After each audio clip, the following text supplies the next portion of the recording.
राजधानी लखनऊ के दुबग्गा थाना क्षेत्र के अंतर्गत डोडा कॉलोनी पर हैं, जहां पर निधि हत्याकांड हुआ। परिजनों का आरोप है कि निधि को इसी छत से फेंका गया था। उसी छत पर हम मौजूद हैं।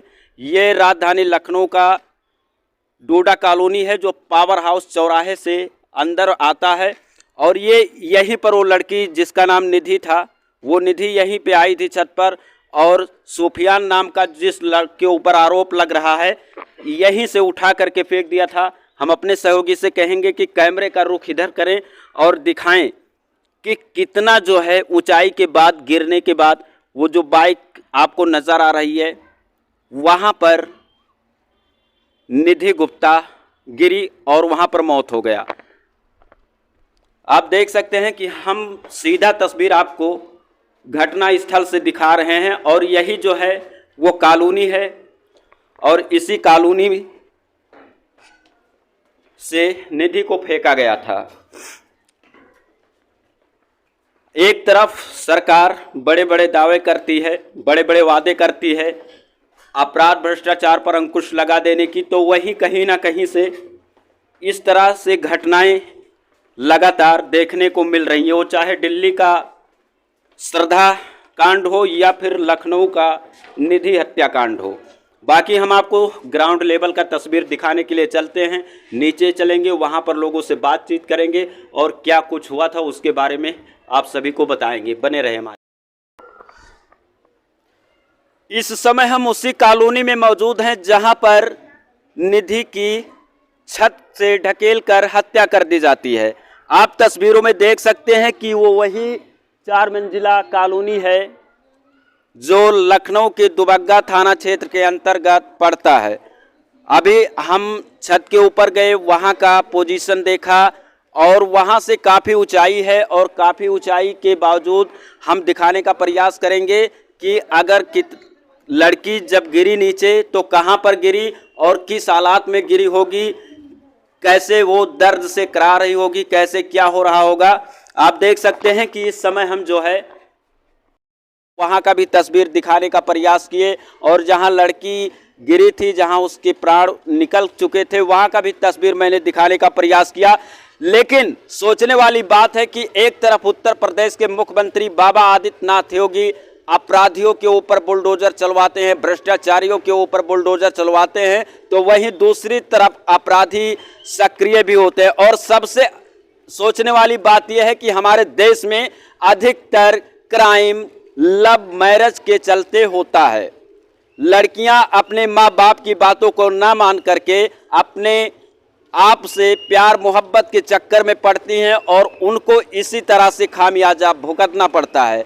तो हमारा सरकार से और जिम्मेदार लोगों से यही कहना है कि इस पर कोई कानून बनाया जाए, अगर जहां पर माँ बाप जिस भी लड़की का शादी ब्याह करे वहीं पे किया जाए, क्योंकि कहीं ना कहीं से लड़कियां आज के युग में शिकार होती हुई नजर आ रही हैं। वो चाहे दिल्ली का कांड हो, दिल्ली में आफताब नाम का लड़का श्रद्धा नाम की लड़की को 35 टुकड़ों में काटता है, और 35 टुकड़ों में काटने के बाद वो उसको फ्रिज में रखता है, और फ्रिज में रखने के बाद धीरे धीरे धीरे धीरे उसके लाशों को जंगलों में फेंकता रहता है। 6 महीने बाद इस केस को पुलिस के संज्ञान में आता है, पुलिस जांच पड़ताल करती है और आफताब को पकड़कर सलाखों के पीछे भेजने में सफल होती है। लेकिन देखने वाली बात यह है कि क्या यहाँ पर जो सुफियान ने किया निधि के साथ, इस पर पुलिस कितने दिनों में सुफियान को पकड़ती है और कितने दिनों में उसे सलाखों के पीछे भेजकर उसे सजा दिलवाती है। कुछ लोग धर्मांतरण का मामला बता रहे हैं, तो कुछ लोग कुछ बता रहे हैं।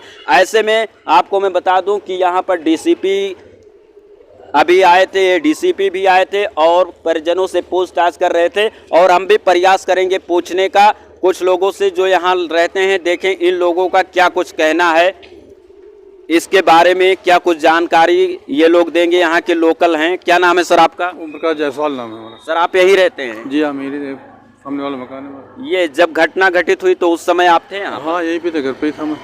क्या कुछ हुआ था उस दिन सर? उस दिन सर एक्चुअली वो लड़का ऐसा था, सुफियान नाम का, काफ़ी दिनों उसको टॉर्चर करता था लड़की को। ब्यूटी पार्लर काम करती थी, वहाँ जाता था, वहाँ परेशान करता था। दुकान आती थी, वहाँ परेशान करता था। जो उसके घर वालों को पता चली तो घर वाले गए कंप्लेन करने उसके घर पे। वहाँ लड़ाई झगड़ा हुआ, क्या हुआ, फिर लाके लड़की को, उसके जितने भी परिवार वाले थे लड़की के, सबको धमकाता था, जान से मार देंगे, रिश्तेदारों को जान से मार देंगे। सुफियान यहाँ कितने दिनों से रह रहा था? ये कई सालों से है। पहले जहाँ लड़की का घर है उसी के नीचे रहता था किराए पे, वहाँ से खाली कराया तो यहाँ रहने लगा इस ब्लॉक में, मतलब पीछे वाले। काफी दिनों से रहता था, तो आप लोग जानते होंगे उसका चाल चलन और रहन सहन कैसा था? रहन सहन उसका लफाड़ियों जैसा था, वो किसी से मतलब नहीं रखता था, अपने में मस्त रहता था वो। उसके माँ बाप भी यहाँ पे रहते थे? सब रहते, पूरा परिवार रहता था। तो जैसे घटना घटित हुआ उसके बाप भी वैसे है, दारू पीना, चरस पीना, गांजा, बाप भी वैसे है, भाई सब वैसे है। उसका एक भाई तो बड़ा था, आके 11 बजे रात को हमारा दारू पी के दरवाजा पीट रहा था, फिर बहुत डांटा था मैंने उसको। पूरा परिवार ही भ्रष्ट था एकदम। तो ये कहीं ना कहीं से निधि के साथ बहुत गड़बड़ हुआ? हाँ, बहुत गड़बड़ हो। बच्ची बिन बाप की बच्ची थी बेचारी। अच्छा, ये जो लड़कियां अपने प्यार मोहब्बत के चक्कर में पड़ के अपने माँ बाप को बातों को नहीं मानती हैं और इस तरह से कदम उठाती हैं, उनके लिए क्या संदेश देना चाहेंगे? तो संदेश हमारा यही कि भाई ऐसा नहीं, इस पर कोई कानून बने, सरकार कोई कानून बनाए ताकि ये लड़कियां जो है उनका मान सम्मान बचा रहे। यहाँ कुछ लोग और हैं, उनसे भी बात करने का प्रयास करेंगे और देखेंगे कि ये लोग क्या कुछ कहना चाह रही हैं। पास में एक दुकान भी है। और क्या नाम है आपका? देखिए, ये लोग कैमरे से भाग रही हैं और इनको हंसी आ रहा है। किसी लड़की की मौत हो जाती है और वो, लेकिन कोई कुछ बोलना नहीं चाहता है। हमारे देश में सबसे बड़ी विडंबना यही है कि अगर किसी के साथ कोई घटना हो जाए उस पर हर आदमी चुप रहना चाहता है। वो सोचता है कि अगर हम बात करेंगे, हम बोलेंगे तो न्यूज में हमारा चेहरा आ जाएगा और कहीं हमें भी किसी दिक्कत का सामना ना करना पड़े। और ऐसा होता भी है, क्योंकि शासन प्रशासन से जुड़े लोग ऐसे लोगों को भी टारगेट करने लगते हैं। यहाँ ये जो जिनका दुकान है उनसे बात करेंगे और पूछेंगे कि क्या इन्हीं के दुकान के, क्या नाम है सर आपका? नितिन। सर, आपकी ये दुकान कितने दिन से यहाँ पर है? करीब 6 साल से। अच्छा, जिस दिन एक घटना घटित हुआ उस दिन आप यहाँ पर थे? मौजूद थे। हाँ, यहाँ पे थे दुकान पे। कितने बजे की घटना थी? करीब 6:30 बजे। 6:30 बजे की। क्या कुछ हुआ था? सर बस ऊपर से गिरे, आवाज़ आई है, सब सारे भीड़ लग गए यहाँ पे। भाई इतना मालूम हुआ, जब गिरी लड़की तो नीचे गिरी तो आवाज़ आया, सारे भीड़ यहाँ लग गए, तुम क्या गिरा क्या गिरा क्या गिरा। पुलिस प्रशासन मौके पर पहुंची, पुलिस प्रशासन ने ऐसा कुछ क्या कहा? पुलिस प्रशासन के बारे में नहीं मालूम, भीड़ लगी थी सारे, पुलिस भी आई थी बाद में, थोड़ी देर बाद तुरंत पुलिस भी आई।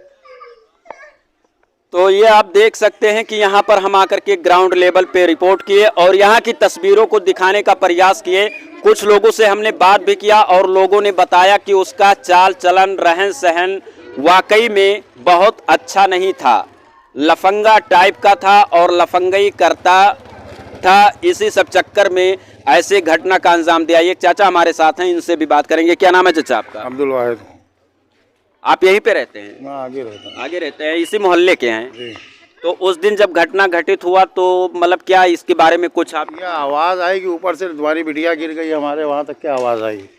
बस हम लोग जब आए तो यहाँ पे लड़की पड़ी हुई थी और उसको हम लोग ने कहा भी कि अस्पताल ले जाओ, लेकिन कोई हॉस्पिटल ले जाने वाला उसको। क्या आप मानते हैं कि अगर कोई हिंदू लड़की हो या हिंदू लड़का हो तो उसको दंड मिलना चाहिए? दंड मिलना चाहिए। और अगर कोई लव मैरिज कर रहा है किसी के साथ जीवन साथी, तो उसको इस तरह से ढकेलना चाहिए? नहीं ढकेलना चाहिए, उसको नहीं ढकेलना चाहिए। अगर उसने ढकेला है तो इसने जुर्म किया और उसको उसकी सज़ा मिलनी चाहिए।